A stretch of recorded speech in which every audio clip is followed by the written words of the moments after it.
Saludos, amantes del derecho y público en general. Muy bien, ¿cómo están todos? Esperamos que estén bien. Continuamos con Laboral.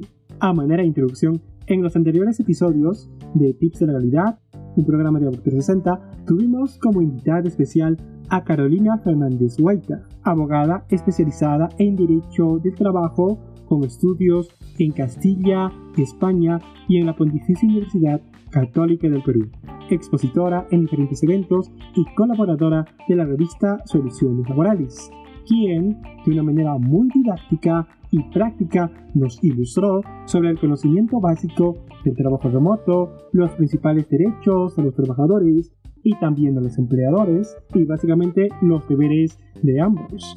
Ya sabemos qué es el trabajo remoto, pero ahora surgiría otro problema. ¿Cómo computamos, ya sea como abogados patrocinadores o como empleadores, el tema de las horas extra? Y cómo vemos en el caso de trabajadores el tema de la desconexión digital. Y ahora, ávidos de conocimiento y avanzando poco a poco, surge la pregunta: ¿cómo se manejan las horas extra y la desconexión digital en el trabajo remoto? Tips útiles desde la cancha. Muy buenas tardes, doctora Carolina. Saludos, amantes del derecho y público en general. Soy la doctora Carolina Fernández Guaita y los acompañaré en este nuevo episodio de Tips de Legalidad. Doctora Carolina, qué gusto tenerla aquí nuevamente. Recordemos que en el anterior episodio del podcast habíamos hablado un poco sobre conceptos básicos como el trabajo remoto, qué era, derechos, deberes y todo ello, doctora. Pero ahora, por ejemplo, nos han llegado varias preguntas de abogados que patrocinan estos casos y, por ejemplo, nace la cuestión: ¿existe el derecho a las horas extra en el trabajo remoto? Y si es así, ¿cómo se computan? Durante la realización del trabajo remoto, el trabajador sí tiene derecho a las horas extras, ya que puede existir sobretiempo antes y al término de la jornada de trabajo que tendrá que realizar. Es conveniente precisar que las horas extras no han sido derogadas para el trabajo remoto, aún sigue existiendo y tienen que estar vigentes. Es un derecho al pago que el trabajador tiene.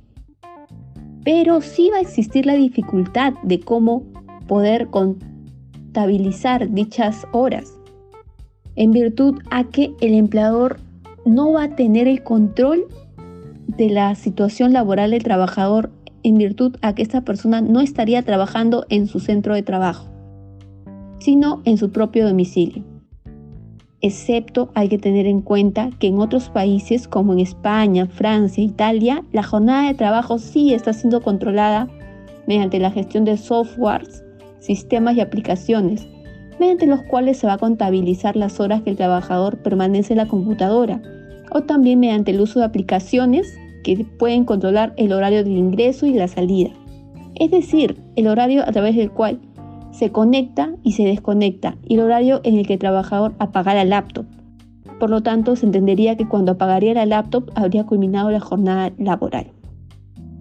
Otra medida para poder controlar la jornada de trabajo es el de contar con un timer de las páginas que revisa el trabajador, una aplicación que pueda determinar si el trabajador se conecta a páginas que ya no son necesarias para las labores. Se entendería que habría culminado la jornada de trabajo. Estos pueden ser mecanismos que ayuden a poder contabilizar las horas laboradas. Respecto al cómputo, estas se irán calculándose de igual modo que se ha venido realizando hasta la fecha, a razón de 25% las 2 primeras horas y a partir de la tercera hora como el 35%, dado que no existe una normativa específica que prohíba la realización de horas extras en el trabajo remoto. Muy buena apreciación, doctora. Como usted bien ha indicado, es preocupante que no se puedan medir adecuadamente dichas horas extra. En ese sentido, se hace eco un derecho que ya está siendo usado en otros países, por ejemplo, para regular esta modalidad de trabajo remoto: el derecho a la desconexión digital, el cual implica el derecho a que los trabajadores no deban contestar comunicaciones, llamadas, emails, mensajes, WhatsApp, lo que sea, por parte de su empleador fuera del horario laboral.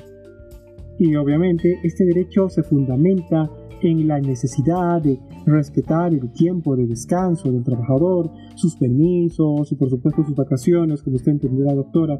Y bueno, obviamente está en juego también ahí el tema de la intimidad personal y familiar de todo ello. Y frente a ello, doctora, nacería la pregunta, esto más o menos se ve en el extranjero, como usted entenderá, por ejemplo, usted tuvo estudios en España, pero aquí en el Perú, respecto a este derecho de desconexión digital, ¿está regulado actualmente? Actualmente, en nuestro país no se ha regulado el derecho de los trabajadores a desconectarse durante la realización del trabajo remoto. No existe obligación de los empleadores de exigir a sus trabajadores respecto a que sigan trabajando más allá de la jornada de trabajo. Asimismo, hay que tener en cuenta que todo trabajador está sujeto a la jornada máxima de trabajo.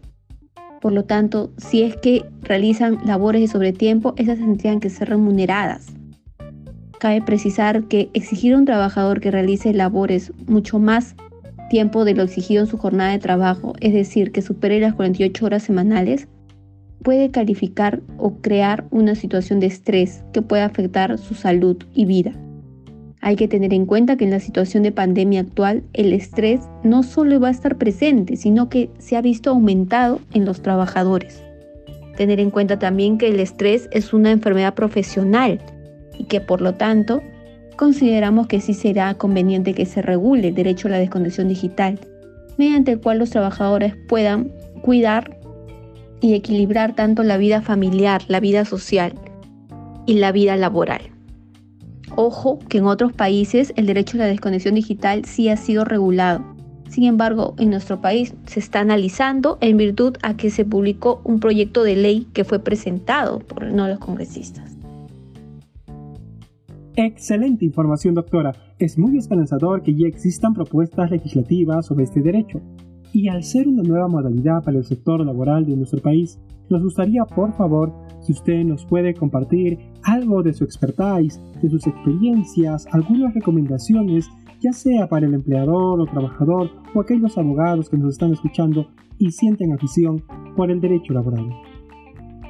En el caso de los empleadores, recomendaría que se cumpla con todas las obligaciones que la ley exige, como puede ser otorgar una remuneración vital mínima y no reducir las remuneraciones de forma injustificada a razón de que estarían realizando trabajo remoto.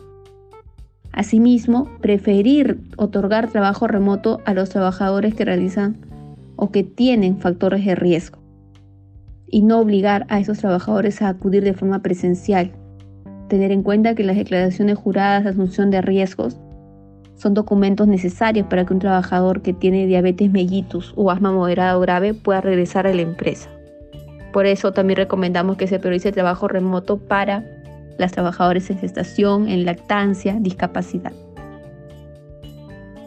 Respecto a las recomendaciones para los trabajadores, es que los trabajadores tienen que cumplir con todas las medidas del plan de vigilancia, cuidar su salud, efectuar un lavado correcto de las manos diariamente, así como también cumplir con realizar la medición de la temperatura, a cumplir con los CPP que le otorga la empresa, así como también el aprender a lidiar adecuadamente el entorno familiar con el entorno profesional y de esa manera poder evitar situaciones que puedan complicar su vida y su salud como el estrés o incluso llegar a contagiarse de COVID.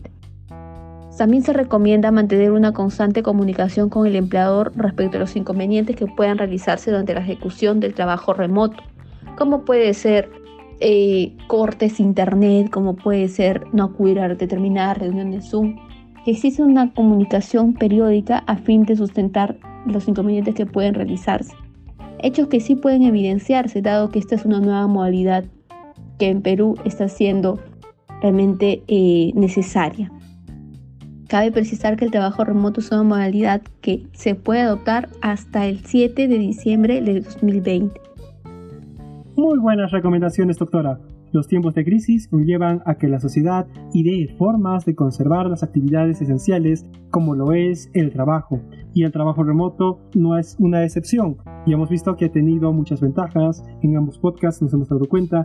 Al ser innovador, también exige que se cambien las reglas, que se modifiquen y que podamos informarnos poco a poco.